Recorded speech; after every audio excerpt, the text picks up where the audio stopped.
Hello students, welcome to my YouTube channel learning math. Student बच्चों, आज हम करने वाले हैं घातांकी नियम। आज क्या सीखने वाले हैं बच्चों? घातांकी नियम। हम पूरा ए टू जेड कंप्लीट करेंगे। सभी घातांकी नियम, सभी टाइप के सवाल में बताने वाला हूँ आपको। वीडियो में अंत तक बने रहिएगा और वीडियो अच्छा लगे तो वीडियो को लाइक जरूर कीजिएगा। तो ए की घात एम गुणा ए की घात एन बराबर ए एम प्लस एन। दोस्तों इसमें आपका होता है ए, क्या लिखा है अपन ने? आधार। क्या है दोस्तों? ए बराबर क्या है आपका? आधार। और एम और एन क्या है? एम तथा एन क्या है? घात। स्टूडेंट बच्चों, यदि आधार समान हो और किसमें हो? घाते हो, और किसमें हो? सवाल गुणे में हो, तो गुणे में घाते क्या होती है दोस्तों? जुड़ जाती है। समझ रहे हो ना? यदि आपका इसमें आधार क्या है? ए, और घात क्या होती है? एम। इधर गुणा आधार क्या है आपका? ए, और घात क्या है? एन।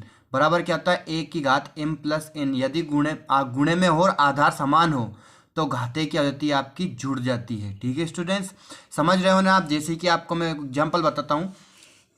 जैसे कि आपका लिख रहा है 5 की घात 3 गुणा 5 की घात 2। अब ये एक सवाल है, तो दोस्तों इसमें 5 जो है आपका आधार है और 3 क्या है? घात है। इधर आपका गुणा है और इधर आधार क्या है? 5, और इधर घात क्या है? 2।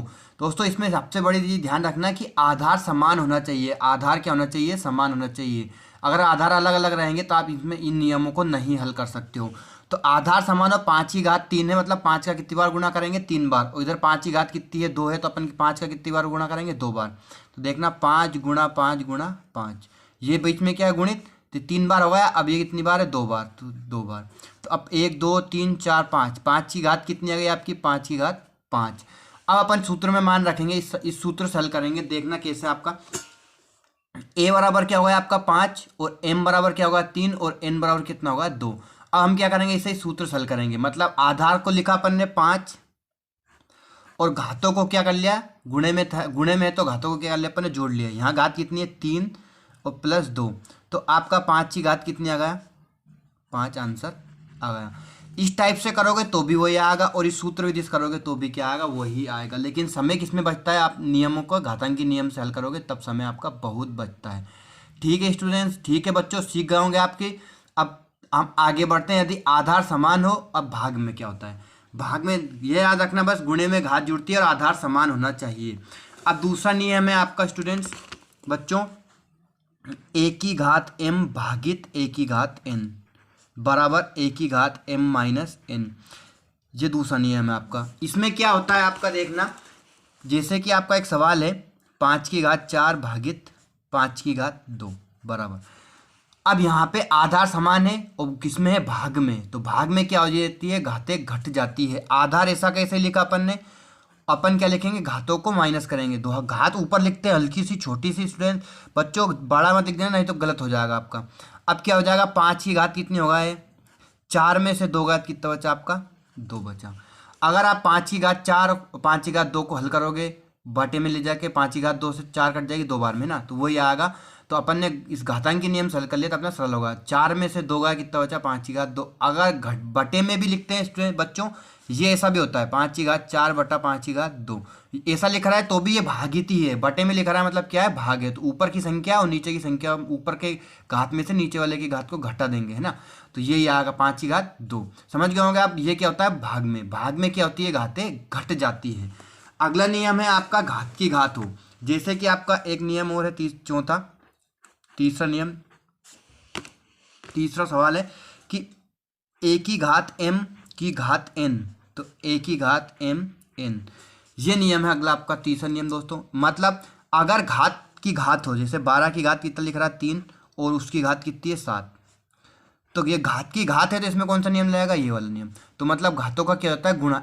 ए की घात एम इंटू एन, तो यहाँ पे क्या हो जाएगा आपका? 12 की घात कितनी हो जाएगी? 3 × 7। तो 12 की घात कितनी हो गई आपका? 21 आ गई। अगर घात की घात हो तो अपन क्या करते हैं? गुणा करते हैं। क्या करते हैं? गुणा किया जाता है। समझ गए होंगे आप? अब अगला नियम है आपका, अब सरल सरल नियम आते जाएंगे। डी वाला है आपका चौथा सवाल है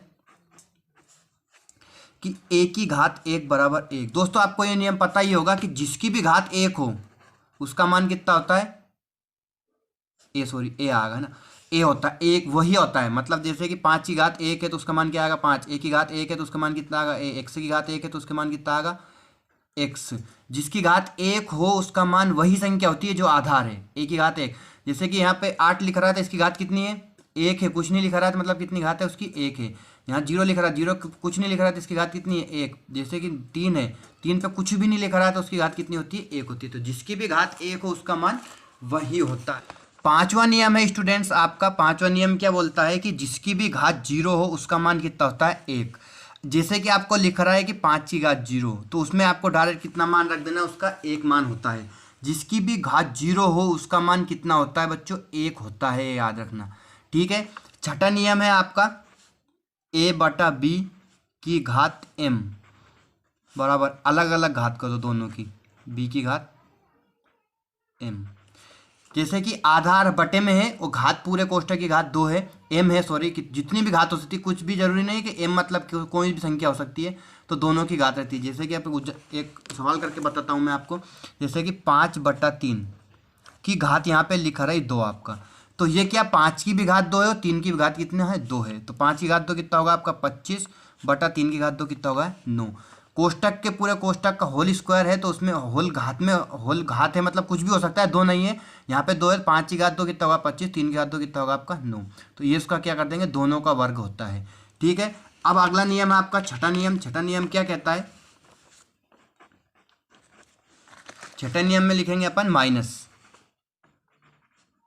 जिसकी भी घात माइनस हो, घात माइनस होनी चाहिए, आधार से माइनस मतलब नहीं है अपने को, आधार कुछ भी हो उससे कुछ मतलब नहीं होता है दोस्तों। जिसकी भी घात माइनस हो उसे क्या अपन बट्टे में लिख देते हैं। जैसे 5 की घात 2 है तो अपन -2, सॉरी -2, तो अपन 5 की इसके बटे में एक लिख सकते हैं, तो ये पलट जाता है, ठीक है, 1/5 की घात 2। जैसे कि आपका एक और मैं एग्जाम्पल बताता हूँ, 8/2 की घात क्या है, -4 है। अब इसको कैसे हल करेंगे अपन, तो इसमें क्या हो जाता है, 2 ऊपर चला जाएगा और 8 नीचे चला जाएगा, तो 2/8 की घात कितना हो जाएगा आपका 4। अगर घातों को प्लस करना है तो उसे बटे में भेज दो। जैसे कि यहाँ 5 की घात -3 लिखा रहा है, गुणा 2/3। तो अपन क्या करेंगे, इस घात को माइनस घात है तो अपन घात को प्लस करने के लिए क्या इसे बटे में भेज देंगे।